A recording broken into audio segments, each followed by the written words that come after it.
Quite right. I'll have to just go and do my fantasy football team now and think about my assisters, not just my strikers, because Ronaldo's let me down. Yeah. So, Josh, attribution as a service within our performance marketing team. Can you briefly explain what it is?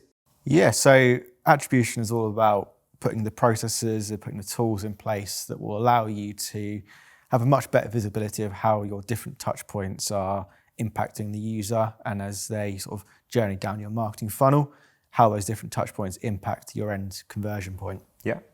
And why would you say it's so important to our clients? Well, so one of the reasons why for me it's so important is just because of that level of visibility it gives you. Without putting these tools in place, you could end up making really bad decisions around your spending, what campaign activities you're running. Because if you see that your pay-per-click performance is doing bad from a last click perspective, and you don't evaluate first click, what you could then be doing is turning off your pay spend. Then that will mean less people going down through your funnel, and then you're going to get less conversions out of it. And then again, you've made a bad decision that's going to negatively impact your performance and ultimately your business. So essentially, it's all about making you smarter from the outset with all of your marketing decisions, where you invest budget, and how you strategize your plan of attack. So how would you start a conversation with a client around what they're currently doing with attribution, how sophisticated they may or may not be, and the maturity of what they're currently doing? How would you kind of go about that with a client? So traditionally, most organizations will be using Google Analytics as their default reporting tool. So whilst Analytics has got a good attribution system in place, quite often it defaults to last click, so we can get into those problems I just spoke about with not evaluating spend further up the funnel.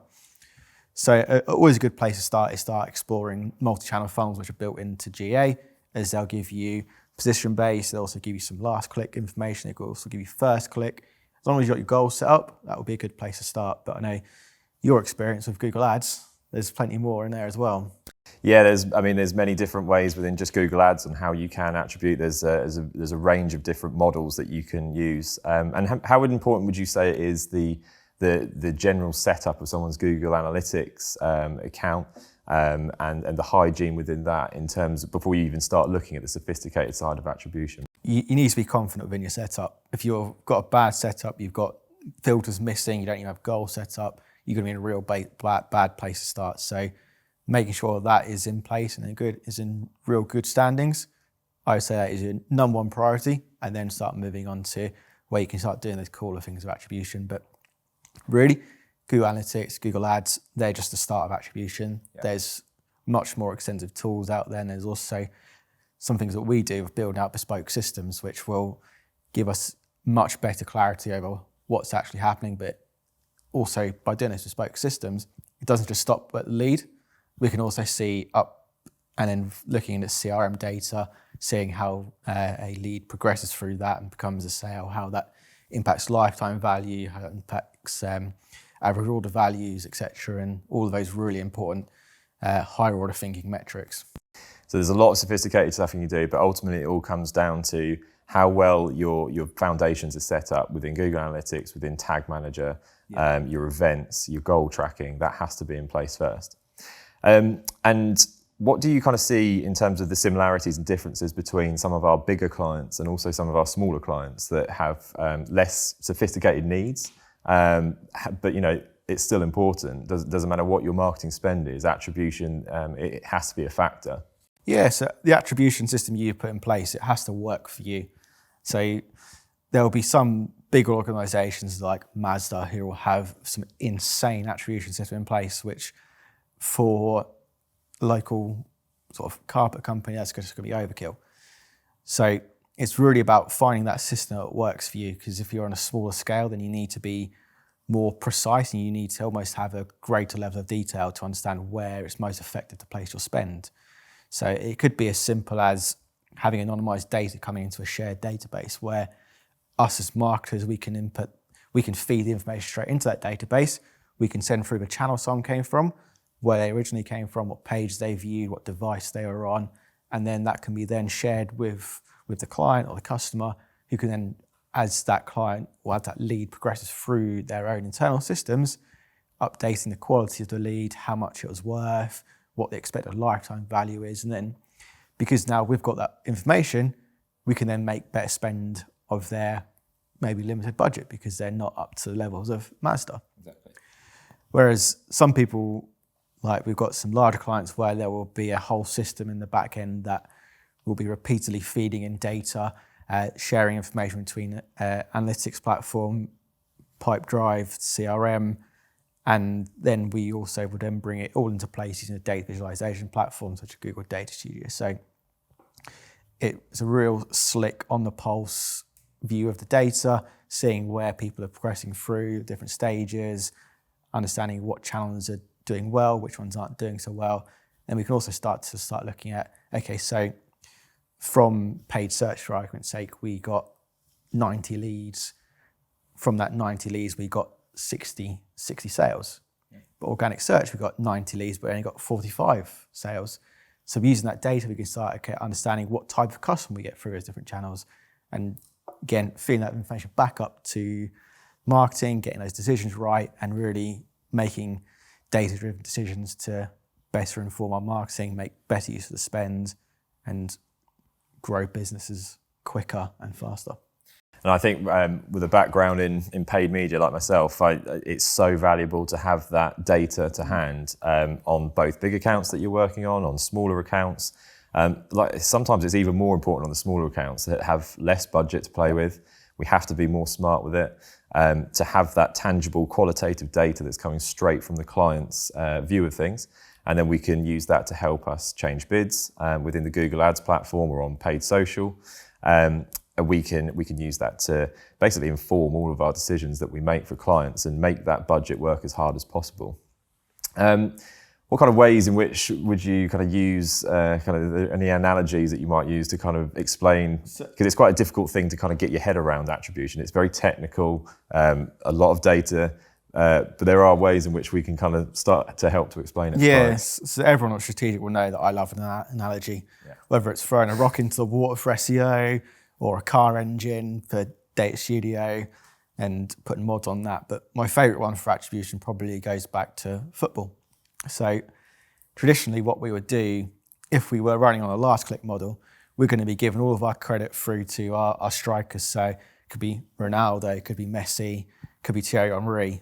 But really, if we put all of our eggs into the basket of Ronaldo, Messi and Thierry Henry, we're going to get loads of goals in, and we're not really going to give any credit to the sort of midfielders, the playmakers who are actually, setting these guys up. So it's where someone like Xavi, Iniesta, those guys who were known for passing the ball and being really good assisters, that is where attribution comes into play. We don't just give the credit to Messi and Ronaldo, we give it back to Xavi and Iniesta as well, so that we don't think, oh, Xavi's not doing a very good job for us, let's send him off to Real Madrid. And then we find our team's not working anymore. But that also bring it, again, a little bit more popular culture, like Barcelona at the moment. They sold Messi, and now they're not doing very well because they've cut off what was that the last click conversion. So it's not just saying, don't look at last click, it's saying, look at the whole lot, understand how each player, how each digital marketing touch point influences the end user, making sure you don't cut off or remove any that are performing well that you're not quite looking at the moment. It's a great way of thinking of it. And it kind of links back to the conversion funnel and the customer journey that we often look at for clients as well. So we'll often look at awareness phases of campaigns to start with at the top end of the funnel. We then go through to consideration and conversion, and you can almost kind of think of that as being like a football formation in a way. Everything starts with awareness, and in your case, that would probably be Edison at Man City. Yeah. Goalkeeper. Yeah, distribution from that point, and then how everything then works through the team to get to that end point of the goal. And are there any considerations that clients need to be aware of in terms of the different platforms and how they would naturally use different attribution models and things to look out for there? Yeah, so a lot of the ad platforms will have, so very basic, but a lot of the ad platforms will have attribution models built into them. So whether it's installing a Facebook pixel, installing the Google Ads conversion pixel on your website, but by their very nature of them, obviously they want you to spend more money. So they will try to claim every conversion that happens on your website. So my favorite one is Facebook. So Facebook, they can't do it so much now anymore because of iOS 15. But what they would do, if someone saw your advert, scrolled past it, but converted within 24 hours, they would try and claim some of that conversion, which is a bit of a tenuous link there. So fortunately for us, maybe not so fortunate for Facebook, with iOS 15, it's much harder for them to do now because they can't naturally link the two together through the Facebook pixel. But again, it's using those two platforms. They're in a good place. You can use them to begin attributing. But really, I think you'll get the most use out of building out those bespoke systems using a more advanced platforms, such as you start looking at Ring. What was the Ring one? Ringside? Ringside. And then there's also platforms like Kissmetrics, and then you can really start using those ones to Amplitude is another one you can use to start building out those different ideas of touch points and how they influence it. But really to get started, making sure, as we said earlier on, GA is in a good place, using those goals, and then we obviously start to build out those bespoke systems where we start sharing client IDs between Google Analytics, CRM platforms, data visualization platforms, data warehouses, and even in some cases, bringing in call tracking providers so we can even close that loop even further as well. Yeah, and I think it's important that clients that maybe are trying to run their own campaigns in Google Ads, in Facebook, in Twitter, they know about the different ways in which those platforms will try and claim credit for conversions, because it can be quite misleading. Because you might start a Facebook ads campaign and you've had it running a few days, and all of a sudden it starts saying you've had 1, 2, 3 conversions, but then it doesn't quite marry up with what you're seeing in Google Analytics, and it's just because it's using a different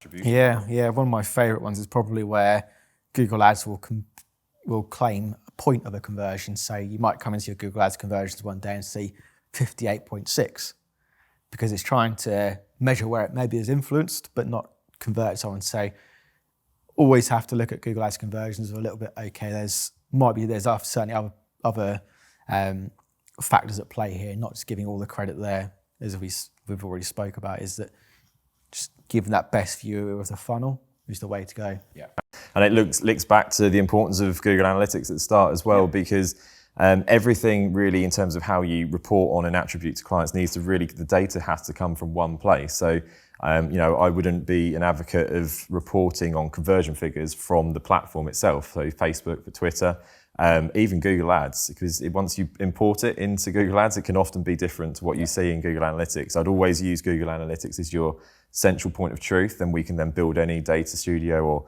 attribution report around that. Exactly. Having said that, it's good to have the anecdotal conversion figures that Facebook might attribute, because you can at least start to get an idea of where the campaigns may be performing and maybe not be. But ultimately, that full attribution view is what gives you the true measure of performance, and will give that true insight as well. Agreed.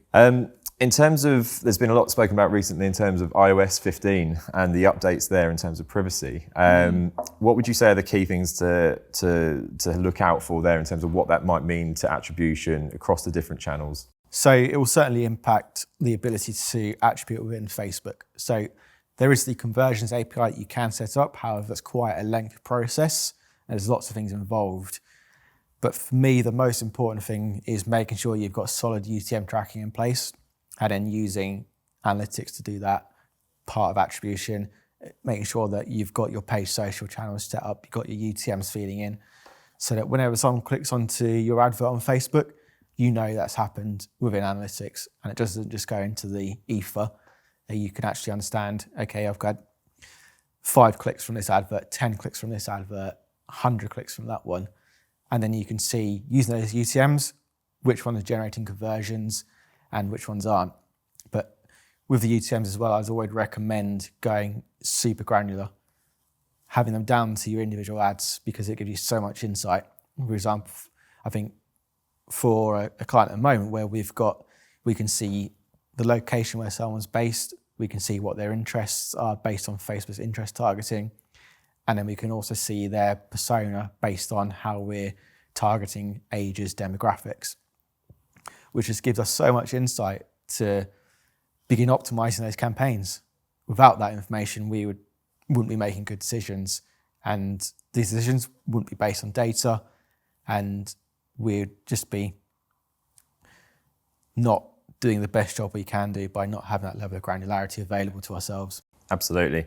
I think that's we really focus on personas at Strategiq. Every campaign, before we even start putting it together, we'll start with a persona piece of work where we identify 3, 4 maybe key personas that we want to target. And I think it's really important of how attribution really can enhance that. And like you say, with this example we've done recently, where we can then filter in reports and dashboards on which personas are actually performing best throughout a pipeline as well. It's incredibly powerful, and it takes the attribution insights not just to like a keyword or bid level optimization. It's then taking it to ad copy as well. So taking it even one step further. And in terms of some real life examples of where we've implemented attribution and what we've kind of gained from doing that for clients and what the clients gained from it, what would be your key ones that you've worked on in your time at Strategiq? Yeah, so I won't name any names, but one of the recent ones that we launched, we would pass the client ID through from GA, so unique identifier that would allow us to link sessions, page views, channels through to the CRM. What would then happen is the CRM would then move a person into a deals board, and as they progress through this deals board, the information is then written back to a data warehouse. What we would then do is bring the data warehouse, Google Analytics, bring those together in Data Studio, where we would have the primary key being, so the thing that would join the 2 data sets together, being that unique ID we set. So as we were having deal information coming through, which would contain the amount, the value of the deal, whether that person was brand new, whether they're returning, where sort of more key information about their actual deal, we would then be able to link that information back to the channel, the keyword, the landing page, the exact search query, and by feeding that information back in, it helps us to, as you've mentioned as well, optimize those campaigns, focus on those keywords which are generating conversions that we know are high value, but it also helps us to put a number to our marketing. So we know that we've spent $50,000 in search this month and we've generated $500,000 in revenue for the client. So it instantly gives us an idea of how our marketing impacts them, but it also shows our value to them and the value of marketing, not just as oh, this looks nice, actually generating deals, growing a business, bringing them back to life.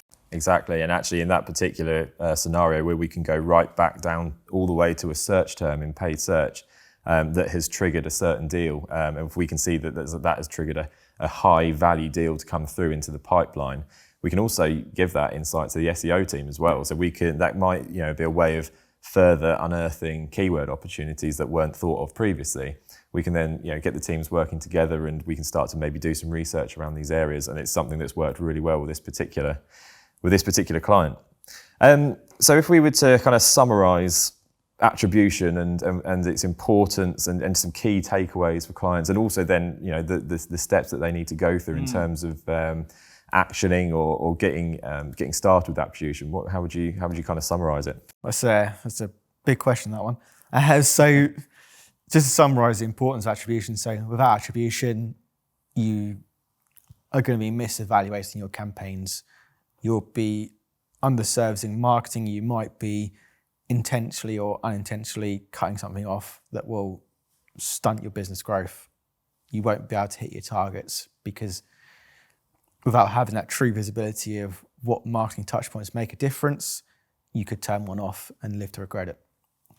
In terms of getting started with it, I would certainly suggest that analytics, good place to start.